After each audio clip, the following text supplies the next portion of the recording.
You are the protagonist in a terrifying historical search, hunting a shadow who believed they could steal the very measure of life. Hey there. Tonight, we're going way back in time. Not centuries, but into the dark, hidden history of science and obsession. Welcome, mystery seekers. Before we enter the fog of Ravenwood, let me know in the comments where you're watching from and what time it is for you. Grab your coziest blanket, dim the lights. We're confronting the Chronos Keeper, a serial killer who left no violence, only a chilling philosophical statement. You'll follow Detective Alistair Finch, the insomniac who had to learn the history they never taught you in school, the 16th century link between clockmaking and surgical anatomy. We'll expose the shocking forensic truth that connected a missing wrist bone, the lunate carpus, to a marine chronometer. This is the untold story of the meticulous, precise danger faced by victims whose only crime was owning a rare timepiece. This killer wasn't stopping life. He was stopping time itself. Get ready. So, dim the lights. Hey there. Tonight, we step into the relentless reign of a city called Ravenwood, where the fog rolls in thick from the coast and settles over the old cobblestone like a shroud. You are the protagonist here, the one who must observe every shadow, every echo in the dark corners of the past. It's here, beneath the constant tolling bells of the city's clock towers, that our story and the terror of the Chronos Keeper truly began. The world remembers the name Alistair Finch now. But 20 years ago, he was just a detective with too much coffee in his veins and a pattern of insomnia that allowed him to see things others overlooked. His office was a small, dusty sanctuary overlooking the precinct, filled not with police reports, but with astronomical charts, historical texts, and the rhythmic tick of a dozen broken clocks he insisted on keeping. He lived in the minutiae because, as he often whispered to himself, the devil hides in the microseconds. It was a cold November night, almost exactly 2 years after Alistair's life had fractured following a case he failed to solve. A young woman whose disappearance he hadn't predicted. This failure became the ghost. The initial resistance was palpable. The medical examiner, Dr. Helena Ross, was firm. Alistair, her heart gave out. She was elderly, frail. No forced entry, no defensive wounds. Case closed. Finch, however, was unable to close the file. He knew the stats. In cases initially ruled natural, the mortality rate for subsequent similar victims skyrockets by 40% if the first suspicious death is ignored. This educational content about history, the history of mistakes, was what drove him. He spent the next 3 days poring over Eleanor Vance's life. A quiet woman, a collector of antique timepieces, particularly rare and delicate wristwatches. He found a specific entry in her diary detailing a recent visit from an impeccably mannered gentleman, interested in purchasing a very specific, unique 17th century miniature clock, one designed to be worn as a pendant. The diary mentioned the gentleman's hands. Precise, surgical, they moved as if time itself was measured by them. Finch's method of investigating the murderer began not with DNA, but with paper and ink. The second victim, Arthur Hollis, was discovered 3 weeks later, 5 miles across Ravenwood's historic downtown, near the oldest operational clock tower in the city. Hollis was a retired university professor who taught classical studies. Again, the cause of death was ruled cardiac arrest. Again, no struggle, no forced entry. The scene, however, was terrifyingly pristine. Finch arrived just as the rain began to soften into a cold drizzle. Arthur Hollis was found in his study, sitting at his mahogany desk, but the clue Finch sought wasn't immediately visible. Hollis had a collection of sundials and ancient water clocks, and on his desk lay a perfectly preserved replica of a 3rd century Roman horologium, a time-measuring device. The Roman clock was untouched, but its small gnomon, the shadow-casting rod, was missing. Finch found the telltale mark not on the wrist this time, but on the delicate skin behind the victim's left earlobe, almost hidden beneath his gray hair. The precision was chilling. This was no common killer. This was someone with surgical expertise and a terrifyingly refined theme. Finch connected the cases instantly. Eleanor Vance collected rare mechanical clocks. Arthur Hollis collected ancient shadow and water clocks. Both deaths were silent, was finally identified, thanks to Dr. Thorne. Tetrodotoxin, TTX, a neurotoxin found in pufferfish, but in an incredibly purified, modified form. This was the specific danger. In small, precise doses, TTX causes immediate respiratory and cardiac paralysis while leaving the victim fully conscious, yet unable to move or signal distress. A living death. This shocking statistic became a central fear.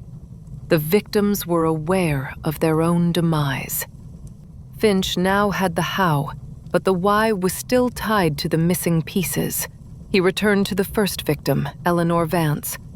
Dr. Ross, reluctantly agreeing to a focused autopsy, discovered something astonishing. Not only was there a small, needle-like wound, but a minuscule, almost invisible piece of bone, smaller than a pinky fingernail, was missing from her left wrist. The lunate carpal bone. The lunate bone is crucial, centrally placed in the wrist, enabling synchronized movement. For the Chronos Keeper, it represented the central axis. The anatomical and historical precision pointed Finch toward a small, exclusive guild of horologists, experts in the history and repair of timepieces, based in Ravenwood's oldest university district. This guild was led by Arthur Penn, an individual known for his obsessive dedication to restoring 17th century clocks. Finch realized that the killer must have access not only to specialized toxins, but also to specialized surgical tools. This was becoming a case for a specific historical figure. A surgeon, a clockmaker, or perhaps both. Finch began the tedious method of investigating the murderer, going through the guild's membership list and cross-referencing it with academic records of who had specialized knowledge of obscure toxins or historical surgical methods. He used location-specific details, marking every residence within a 5-block radius of the 2 victims. The search narrowed down to one address, directly between the 2 murder scenes, a small, unassuming clock repair shop owned by Arthur Penn. Penn was not immediately a suspect. He was universally described as meticulous, quiet, and kind. Finch found the diary entry from Eleanor Vance again, confirming Penn had visited her to inspect a rare pendant clock. But there was another entry, seemingly innocuous, detailing how Arthur Hollis, the classics professor. Finch shifted his investigation from who to when and where. The killer's theme was time, but what was his clock? Finch revisited the astronomical charts he kept in his office. He theorized that the murder dates might align with some forgotten celestial event, connecting to the ancient timekeeping methods the victims appreciated. He worked alongside a university librarian named Clara Vance, no relation to the first victim. a specialist in historical astronomy. Clara, a meticulous woman whose patience matched Finch's obsession, uncovered a hidden historical figure relevant to the case, a 16th century Ravenwood clockmaker who was also an amateur surgeon, obsessed with the idea of measuring human lifespan using celestial movements. This historical figure, named Elias Thorne, a distant namesake of Finch's toxicologist, was rumored to have experimented with botanical poisons to halt the life force at precise celestial junctures. This was the dark educational content about history the Chronos Keeper was likely using as a blueprint. Finch mapped the 2 previous murder dates against Clara's astronomical data. Eleanor Vance was killed exactly at the midpoint between the autumnal equinox and the winter solstice. Arthur Hollis was killed during the peak transit of the clock star, Rosalhag, a historical navigation. The focus shifted to identifying Arthur Penn's potential 3rd victim before the impending winter solstice. Finch knew the victims shared an appreciation for rare historical timekeeping, were isolated, and lived within Ravenwood's historic, location-specific details. He cross-referenced Penn's recent appointments and repair requests with these criteria. Only one name fit the terrifying profile: Mrs. Theodora Albright.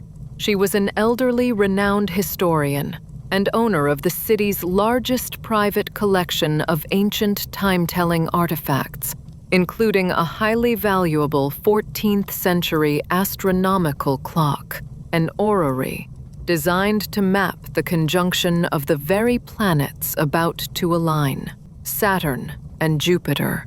The convergence was too perfect. This was the killer's target. Finch immediately escalated the situation, but the chief of police was skeptical. "You're going to stake out an old woman's house because of a constellation and a tiny missing bone, Alistair. We have no physical evidence, no motive other than some vague historical reference."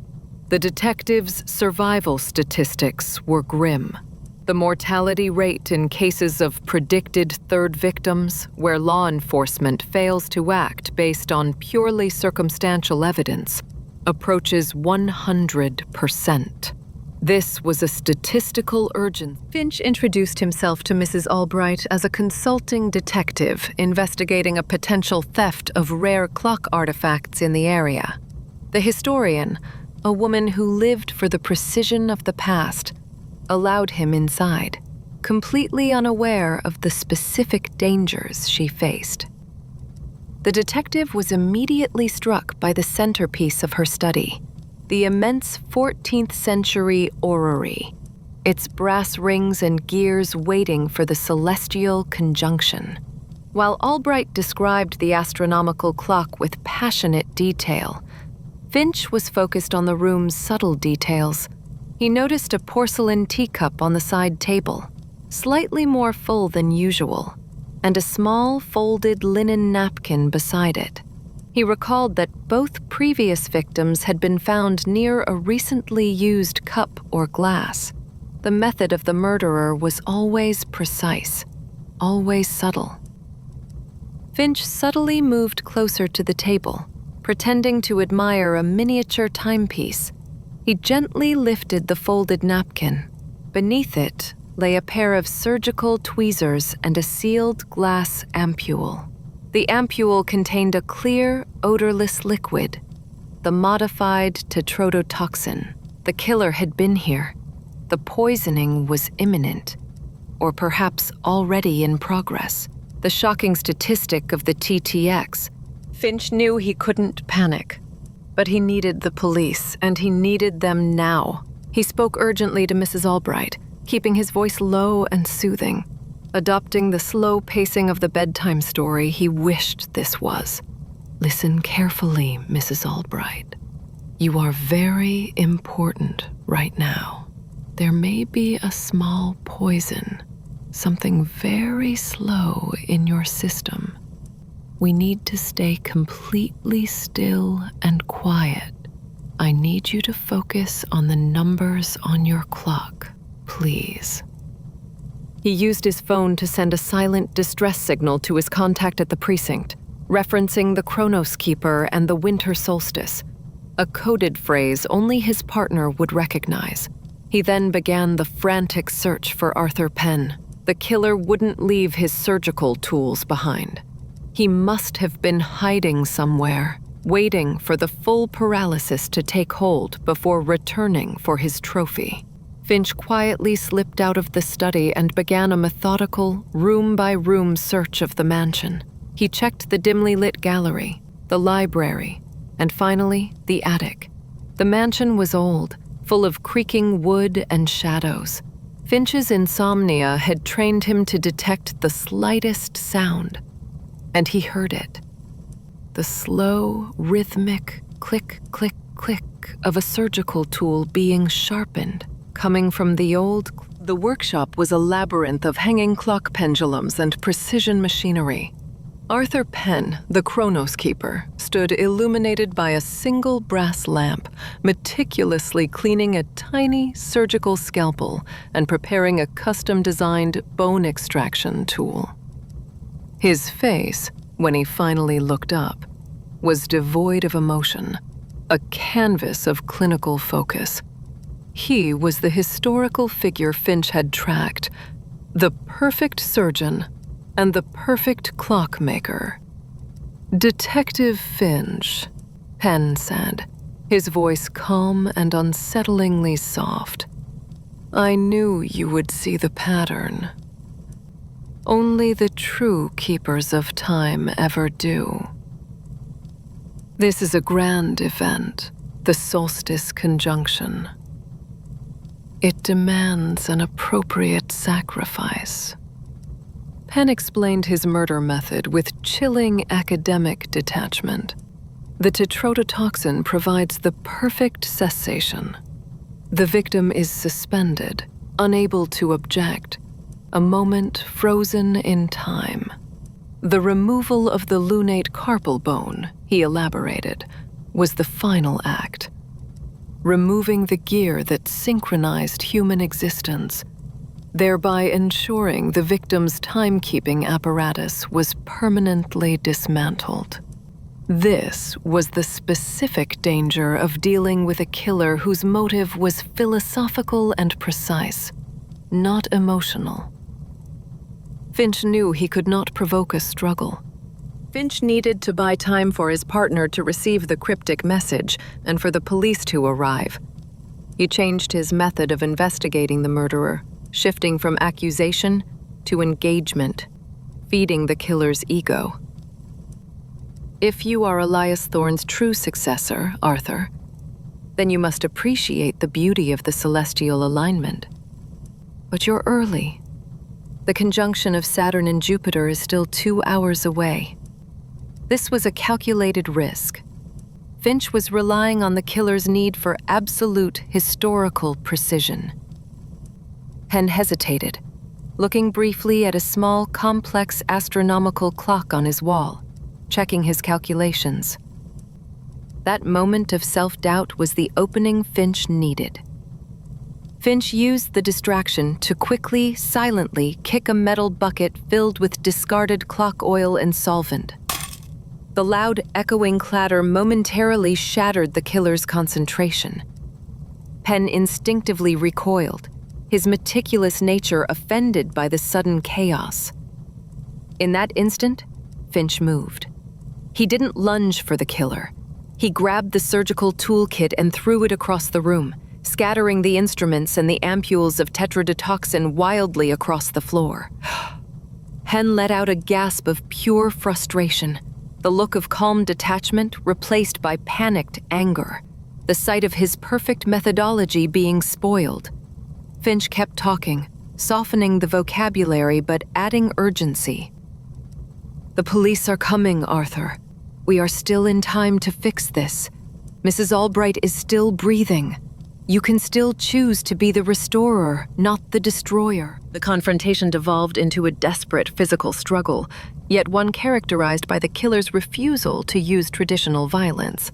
Penn didn't throw punches. He tried to use his knowledge of pressure points and leverage, trying to paralyze Finch like he had his victims, applying precise, painful holds designed to incapacitate the detective's arms.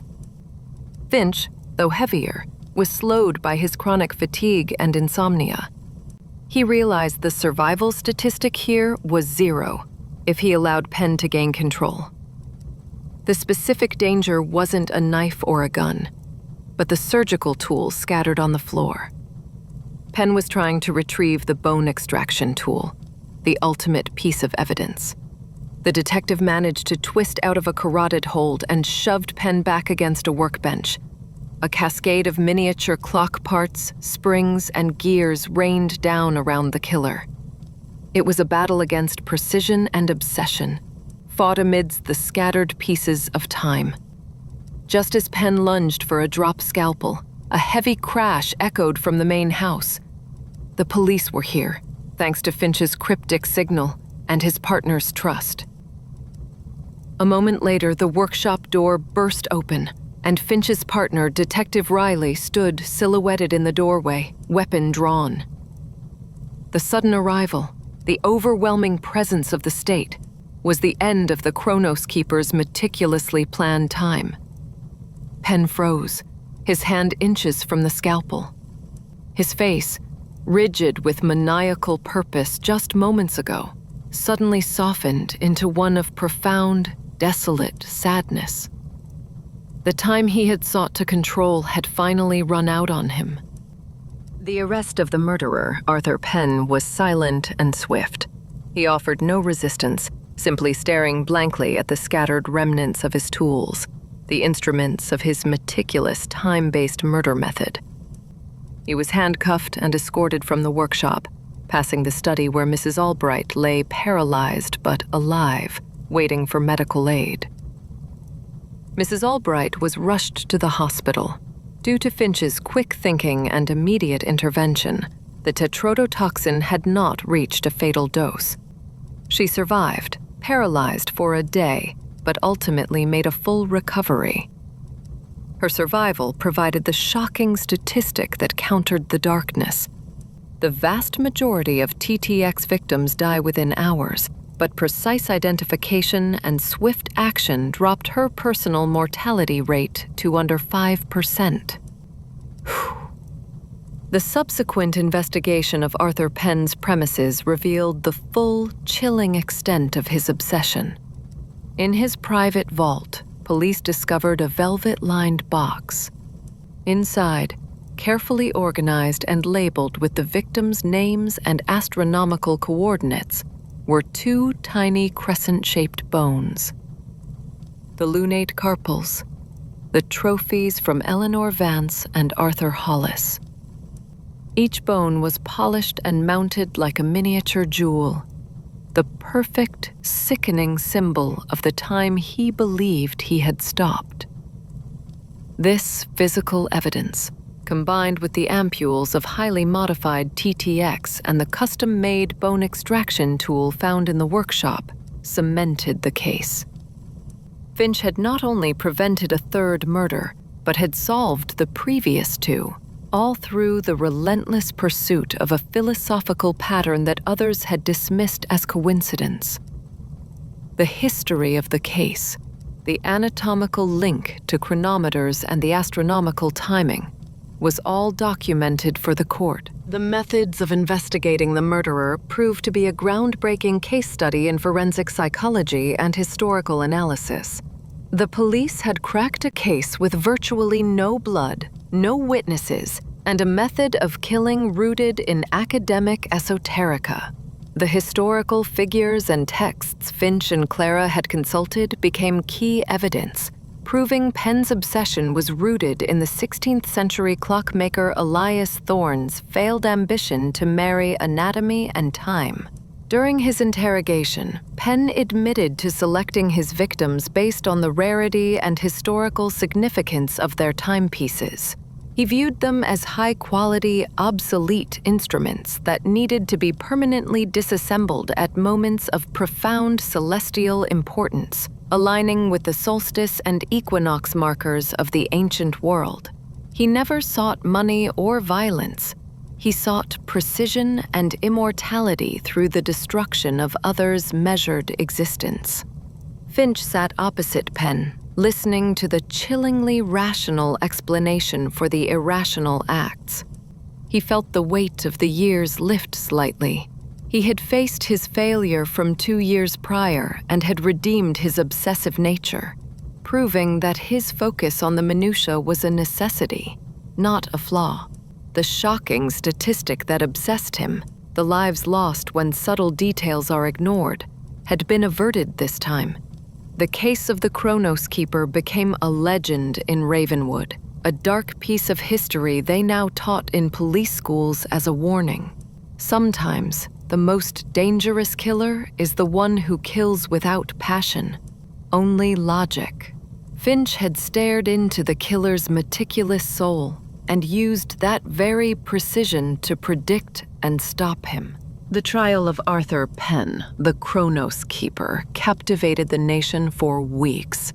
The combination of historical motivation, astronomical timing, and the terrifying specificity of the surgical removal of the carpal bone painted a picture of a killer unlike any other. Penn was eventually convicted and sentenced to life, his only comment in court being a lament that the solstice conjunction had passed without his final, perfect act. Detective Alistair Finch received the commendation he deserved, though he accepted it with quiet reservation. The applause of the city was less important than the silent tick of the clocks in his office, now working, synchronized and functional. He had finally put the ghost of his past failure to rest.